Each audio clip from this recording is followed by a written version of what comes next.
മലപ്പുറം എന്ന് പറയുന്നത് ഒരു പ്രത്യേക രാജ്യമാണ്, പ്രത്യേക സംസ്ഥാനമാണ് എന്നൊക്കെ വെള്ളാപ്പള്ളി നടേശൻ കഴിഞ്ഞ ദിവസം സംസാരിച്ചിരുന്നു. അത് വിവാദമായതോടുകൂടി അതിൻ്റെ ഒരു ക്ലാരിഫിക്കേഷൻ ഇന്ന് നടത്തി. എന്നിട്ട് പറഞ്ഞു, ഞാൻ മുസ്ലിം സമുദായത്തിനെതിരല്ല, തന്നെ ഒരു മത തീവ്രവാദിയാക്കാനായിട്ട് ചിലർ ശ്രമിക്കുന്നു. താൻ പറഞ്ഞത് എന്താണ്? അവിടെ ശ്രീനാരായണീയർ അനുഭവിക്കുന്ന അല്ലെങ്കിൽ ന്യൂനപക്ഷക്കാർ അനുഭവിക്കുന്ന ബുദ്ധിമുട്ടുകളെക്കുറിച്ചാണ്. അപ്പം ലീഗ് ഒരു മതേതര പാർട്ടിയാണെന്ന് പറയുന്നു, പക്ഷെ ഒരു ഹിന്ദുവിനെയെങ്കിലും അവിടെ എവിടെയെങ്കിലും സ്ഥാനാർത്ഥിയാക്കിയിട്ടുണ്ടോ? അപ്പം ചോദ്യങ്ങളൊക്കെ വളരെ ഷാർപ്പല്ലേ? വെള്ളാപ്പള്ളി നടേശൻ കൃത്യമായി അദ്ദേഹത്തിൻ്റെ സമുദായത്തിന് വേണ്ടി സംസാരിക്കാറുണ്ട്. അങ്ങനെ സംസാരിക്കുമ്പോൾ ഇന്ന് മാത്രമല്ല, ഇതിനു മുമ്പും അദ്ദേഹത്തിന് വർഗീയവാദിയായി ചിത്രീകരിക്കാനായിട്ട് ശ്രമം ഉണ്ടായിട്ടുണ്ട്. അദ്ദേഹം ചുങ്കത്തറയിൽ SNDP നിലമ്പൂർ യൂണിയൻ കൺവെൻഷൻ, ആ കൺവെൻഷനിലാണ് ഈ കാര്യങ്ങൾ പറഞ്ഞത് മലപ്പുറം പ്രത്യേക രാജ്യമാണ്, സ്വതന്ത്രമായി ഇവിടെ ജീവിക്കാൻ കഴിയില്ല എന്ന് അദ്ദേഹം പറഞ്ഞിരുന്നു. പിന്നെ പറഞ്ഞത് പ്രത്യേകം ചില ആളുകളുടെ സംസ്ഥാനം ആണ്. അദ്ദേഹം മുസ്ലിം ലീഗിൻ്റെ പേരൊന്നും കഴിഞ്ഞ ദിവസം പറഞ്ഞിരുന്നില്ല. ഇന്ന് സംസാരിക്കുമ്പോൾ കുറച്ചുകൂടി രൂക്ഷമായിട്ടും ഷാർപ്പായിട്ടും ഒക്കെ മുസ്ലിം ലീഗിൻ്റെ പേരും കൂടി പറഞ്ഞു. ചുങ്കത്തറയിൽ പറഞ്ഞത് പ്രത്യേകം ചില ആളുകളുടെ സംസ്ഥാനമാണിത്. അപ്പോഴും മുസ്ലിങ്ങളിൽ നിന്നൊന്നും അപ്പോൾ പറഞ്ഞിരുന്നില്ല. മലപ്പുറത്ത് ഈഴവർക്കായി തൊഴിലുറപ്പ് മാത്രമേ ഉള്ളൂ. തൊഴിലുറപ്പ് പദ്ധതിയിൽ മാത്രമേ അവർക്ക് ജീവിക്കാനായിട്ടുള്ളൂ. പിന്നാക്ക വിഭാഗക്കാർക്കൊരു പള്ളിക്കൂടമോ കോളേജോ ഹയർ സെക്കൻഡറി സ്കൂളോ അവിടെ ഇല്ല. വോട്ട് കുത്തി യന്ത്രങ്ങളാണ് അവിടെ പിന്നാക്ക വിഭാഗം ഈഴവർ. വോട്ട് കുത്താൻ പോകുന്ന വെറും യന്ത്രങ്ങളാണ്. സ്വാതന്ത്ര്യം കിട്ടി ഇത്രയായിട്ടും അതിൻ്റെ ഗുണബലത്തിൻ്റെ ഒരു അംശം പോലും അവിടെ പിന്നാക്ക വിഭാഗങ്ങൾക്ക് കിട്ടിയിട്ടില്ല. വോട്ട് ബാങ്ക് രാഷ്ട്രീയത്തിൽ പിന്നാക്ക വിഭാഗത്തിൻ്റെ സ്വപ്നങ്ങൾ തകർന്നുപോയി. ഇവർക്കിടയിൽ ഭയന്ന് ജീവിക്കുന്നവരാണ് ഈഴവർ. മഞ്ചേരിയിൽ NSS ഒരു കോളേജ് സ്ഥാപിച്ചതുകൊണ്ട് അത്യാവശ്യം ഹിന്ദുക്കളുടെയൊക്കെ വിദ്യാഭ്യാസം കൂടി നടന്നു പോകുന്നു. ഇത്രയും കാര്യങ്ങളാണ് അദ്ദേഹം പറഞ്ഞത്. അതിൻ്റെ അകത്ത് വലിയ വർഗീയതയൊന്നും, അതായത് ഈ സമാധാന മതക്കാർ പറയുന്ന അത്ര വർഗീയത, അല്ലെങ്കിൽ കഴിഞ്ഞ ലോക്സഭാ തിരഞ്ഞെടുപ്പ് കാലത്ത് CPM പറഞ്ഞ തെരഞ്ഞെടുപ്പ് പ്രചാരണത്തിൽ പറഞ്ഞ അത്രയൊന്നും വർഗീയത വെള്ളാപ്പള്ളി നടേശൻ ഈ ചുങ്കത്തറയിൽ പറഞ്ഞില്ല എന്നുള്ളതാണ് വാസ്തവം. ഞാനിപ്പോൾ പറഞ്ഞ അത്രയും കാര്യമാണ് ഉള്ളത്. അത് ഇംഗ്ലീഷ് പത്രങ്ങളിൽ ഞാൻ നോക്കിയിരുന്നു. ഇംഗ്ലീഷ് പത്രങ്ങളിലാണ് ഈ മഞ്ചേരിയിൽ NSS കോളേജിൻ്റെ കാര്യം കണ്ടത്. ഉള്ളിടത്ത് ഞാൻ അങ്ങനെ കണ്ടില്ല. ചിലരൊക്കെ പ്രസിദ്ധീകരിച്ചിരിക്കാം. പക്ഷേ ഇത് പറഞ്ഞതോടുകൂടി ചാനലുകളിലൊക്കെ ഈ വെള്ളാപ്പള്ളി നടേശനെ വർഗീയവാദിയായി ചിത്രീകരിക്കാനുള്ള ശ്രമം ഉണ്ടായി. അപ്പോൾ അതുകൊണ്ട് ഇന്ന് കുറച്ചുകൂടി നന്നായി അദ്ദേഹം പ്രതികരിച്ചിട്ടുണ്ട്. അദ്ദേഹം പറഞ്ഞത് ഇത് വർഗീയവാദം പറഞ്ഞതല്ല, നീതിക്ക് വേണ്ടിയിട്ടുള്ള യാചനയായിരുന്നു ഇത്. കാരണം എന്താണെന്ന് വെച്ചാൽ അവിടെ 56% മുസ്ലിങ്ങളുണ്ട്, 44% ഹിന്ദുക്കൾ. അപ്പോൾ ഈ 56% മേധാവിത്വം നല്ലതല്ല. ഈ 56% വരുന്ന മുസ്ലിങ്ങൾ അവിടെ ഭൂരിപക്ഷമാണല്ലോ. അവിടെ ന്യൂനപക്ഷ സമുദായമല്ല, അപ്പോൾ ഭൂരിപക്ഷ സമുദായമാണ്. അവിടെ അവർ ഭൂരിപക്ഷ സമുദായമായിരിക്കുമ്പോൾ നടത്തുന്ന ഈ മേധാവിത്വം, ആ മേധാവിത്വ പ്രകടനം വരുമ്പോഴാണ് ജാതി ചിന്ത ഉണ്ടാകുന്നത്. ഈ മേധാവിത്വം ചിലർ കാണിക്കുമ്പോഴാണ് ജാതി ചിന്ത ഉണ്ടാകുന്നത്. ആ ജാതി ചിന്ത സങ്കുചിതമായ ജാതി ചിന്തയല്ലത്. നീതി നിഷേധം ഉണ്ടാകുമ്പോൾ ഉണ്ടാകുന്നതാണ് ജാതി ചിന്ത. അതൊരു നല്ല വ്യാഖ്യാനമായിട്ട് എനിക്ക് തോന്നി. കാരണം ഓരോരുത്തരും അവരവരുടെ സമുദായത്തിൻ്റെ കാര്യം പറയുമ്പോൾ ഇത് ജാതി ചിന്തയാണ് എന്ന് വ്യാഖ്യാനിച്ച് അത് അട്ടിമറിക്കാനും ഇവിടെ ശ്രമം എപ്പോഴും നടക്കാറുണ്ട്. ഒരു സമുദായത്തിൻ്റെ കാര്യം പറയുമ്പോൾ. കാരണം എന്താണെന്ന് വെച്ചാൽ കേരളം എന്നല്ല, ഏത് സംസ്ഥാനമാണെങ്കിലും വികസിക്കണം എന്നുണ്ടെങ്കിൽ അത് സമൂഹം ഒന്നിച്ച് വികസിക്കുന്നതിന് മുമ്പ് അതത് സമുദായങ്ങളിൽ പരിഷ്കരണം, വികാസം ഇതൊക്കെ കേരളത്തിൽ ഉണ്ടായിട്ടുണ്ടല്ലോ. നമ്പൂതിരി സമുദായത്തിൻ്റെ അകത്ത് പോലും ഇല്ലേ, അതെ, മറ്റേ അരങ്ങത്തേക്ക്, അടുക്കളയിൽ നിന്ന് അരങ്ങത്തേക്ക് എന്നൊക്കെ പറഞ്ഞ നാട്, അത് ആ സമുദായത്തിൻ്റെ അകത്തും പരിഷ്കാരങ്ങൾ നടന്നു. വിധവാ വിവാഹം പോലെ ഇവിടെ NSS ഉണ്ടായി, SNDP ഉണ്ടായി. അതത് സമുദായങ്ങൾക്ക് ഇടയിലെ അനാചാരങ്ങൾ ഇല്ലേ, അതെ, അതൊക്കെ മാറ്റാനുള്ള ശ്രമങ്ങൾ ഉണ്ടായി. മന്നത്ത് പത്മനാഭൻ്റെ നേതൃത്വത്തിൽ ഈ തീണ്ടാരി കല്യാണം എന്നൊക്കെ പറഞ്ഞ് വെറുതെ ആവശ്യമില്ലാതെ പണം ഇങ്ങനെ വേസ്റ്റാക്കുന്നത് സമുദായം, അതൊക്കെ ധാരാളം അദ്ദേഹം ആ കാലത്ത് എഴുതുകയും പറയുകയും ഒക്കെ ചെയ്തിട്ടുണ്ട്. ഒരുപാട് പരിഷ്കരണങ്ങൾ എല്ലാ സമുദായങ്ങളിലും ഉണ്ടായി. അങ്ങനെയാണ് ഒന്നിച്ചു പോകുന്നത്. അതല്ലാതെ ഈ വികസനം കുത്തകയാക്കി വെക്കുന്ന പരിപാടി ഉണ്ടല്ലോ, അതായത് UDF വരുമ്പോൾ എപ്പോഴും വിദ്യാഭ്യാസ വകുപ്പ് മുസ്ലിം ലീഗിൻ്റെ കയ്യിലായിരിക്കും. അതെ, അങ്ങനെ മുസ്ലിം ലീഗിൻ്റെ കയ്യിൽ വെച്ചിട്ട് അവർ വിദ്യാഭ്യാസ സ്ഥാപനങ്ങൾ ധാരാളം ഉണ്ടാക്കുന്നു. സാംസ്കാരിക വകുപ്പ് അവരുടെ കയ്യിലായിരിക്കും.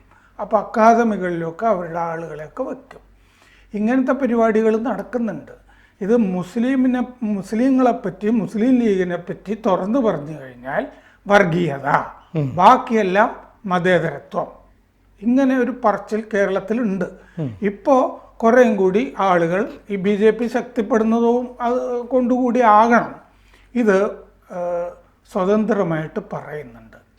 അതാണ് വെള്ളാപ്പള്ളി നടേശൻ ഇന്ന് ചെയ്തിരിക്കുന്നത്. അതിൻ്റെ അകത്തൊരു വർഗീയതയും നമുക്ക് കാണാനില്ല. അദ്ദേഹം പറഞ്ഞു ഈ വിദ്യാഭ്യാസ സ്ഥാപനങ്ങൾ നടത്തുന്നതൊക്കെ മുസ്ലിം ലീഗിലെ സമ്പന്നരാണ്. ശരിയാണല്ലോ. അതെ, കാരണം മുസ്ലിം ലീഗ് മറ്റേ വിദ്യാഭ്യാസ വകുപ്പ് കൈയാളുന്നു, മുസ്ലിം ലീഗിലെ സമ്പന്നർക്ക് വിദ്യാഭ്യാസ സ്ഥാപനങ്ങൾ കൊടുക്കുന്നു. ഇത് പറയുമ്പോൾ തന്നെ ഒരുപാട് ആളുകൾ നമ്മുടെ ഓർമ്മയിൽ വരുന്നുണ്ട്. ആ മുസ്ലിം ലീഗിൽ നിന്ന് കുഞ്ഞാലിക്കുട്ടിയായിട്ടുള്ള അടിയിൽ പുറത്തേക്ക് പോകേണ്ടി വന്ന ഹംസയില്ലേ, അദ്ദേഹത്തിനും വിദ്യാഭ്യാസ സ്ഥാപനങ്ങൾ ഉണ്ടായിരുന്നല്ലോ. അപ്പോൾ സമുദായത്തിൻ്റെ പിന്നാക്കാവസ്ഥ അവിടെ ഉള്ളത്, അതാണ് പറഞ്ഞത്. അവിടെ ഈഴവർക്കൊരു ശ്മശാനം പോലുമില്ല എന്ന് വെള്ളാപ്പള്ളി നടേശൻ ചൂണ്ടിക്കാണിച്ചു. മതേതരത്വം പറയുന്ന ലീഗുകാർ ആലപ്പുഴയിൽ മുസ്ലിം ലീഗ്, അവിടെ ഈഴവർക്ക് വലിയ സ്വാധീനമുള്ളൊരു മേഖലയാണ് ആലപ്പുഴ. അവിടെ മുസ്ലിം സ്ഥാനാർത്ഥി വന്നു, ജയിപ്പിക്കുകയും ചെയ്തു. വെള്ളാപ്പള്ളി നടേശൻ്റെയൊക്കെ പിന്തുണ ആ കാലത്ത് ആദ്യം ആരിഫിനുണ്ടായിരുന്നത് അറിയാമല്ലോ. പക്ഷേ എന്തുകൊണ്ട് മലപ്പുറത്ത് മുസ്ലിം ലീഗ് ഇല്ലേ ഒരു ഈഴവനെ സ്ഥാനാർത്ഥിയാക്കുന്നില്ല, ഹിന്ദുവിനെ സ്ഥാനാർത്ഥിയാക്കുന്നില്ല? പണ്ട് UC രാമൻ എന്ന് പറഞ്ഞ അല്ലേ, അത് സംവരണ മണ്ഡലത്തിൽ ലീഗിനൊരു സംവരണ മണ്ഡലം കിട്ടി. ആ സംവരണ മണ്ഡലത്തിൽ നിർത്താൻ വേണ്ടി ഒരു ഹിന്ദുവിനെ കൊണ്ടു നടന്നു എന്ന് മാത്രമേ ഉള്ളൂ. അല്ലാതെ ഈ പറയുന്ന മതേതരത്വം ഒന്നും അതിൻ്റെ അകത്തില്ല. മലപ്പുറത്ത് ഈ പറഞ്ഞ പോലെ ഒരു ഹിന്ദുവിനെ അല്ലേ ആലപ്പുഴയിൽ ഒരു മുസ്ലിമിനെ ജയിപ്പിച്ച പോലെ എന്തുകൊണ്ട് അങ്ങനെ ജയിപ്പിക്കുന്നില്ല? മതേതര പാർട്ടിയാണെന്ന് അവകാശപ്പെടുന്നുണ്ടെങ്കിൽ അങ്ങനെ ചെയ്യണ്ടേ? എന്നിട്ട് അദ്ദേഹം ചോദിച്ചു, ഞാനിത് പറയുന്നതിനാണ് നവോത്ഥാന സമിതിയിൽ നിന്ന് ഞാൻ രാജിവെക്കണം എന്ന് ഇവരാവശ്യപ്പെടുന്നത്. എന്നെ വെച്ചത് പിണറായി വിജയനാണ്. അദ്ദേഹം പറയട്ടെ, അദ്ദേഹം പറയുകയാണെങ്കിൽ ഞാൻ ഇറങ്ങിപ്പോവാം. പിന്നെ MP-മാർ അല്ലേ, MP-മാരുടെ എണ്ണത്തിൽ 5 മുസ്ലിം, 2 ക്രിസ്ത്യാനി, എത്ര ഈഴവർ, ഇതൊക്കെ അദ്ദേഹം ചോദിക്കുന്നത് ന്യായമാണ്. പ്രാതിനിധ്യം ഇല്ലേ, ജനസംഖ്യാനുപാതികമായി പ്രാതിനിധ്യമില്ല. അപ്പോൾ അദ്ദേഹം അതെപ്പോഴും മന്ത്രിമാരുടെ കാര്യത്തിലും പറയാറുണ്ട്. 5ാമത്തെ മന്ത്രിസ്ഥാനം ലീഗ് മുമ്പ് ചോദിച്ചപ്പോഴും വെള്ളാപ്പള്ളി നടേശൻ ആഞ്ഞടിച്ചിട്ടുണ്ട് ആ കാലത്ത്. അദ്ദേഹമാണത് ആ കാലത്ത് വിവാദമാക്കിയതും തുറന്നു പറഞ്ഞതും ഒക്കെ. ഇന്ന് കുറേയും കൂടി തുറന്നു പറയാനുള്ള അന്തരീക്ഷമുണ്ട്.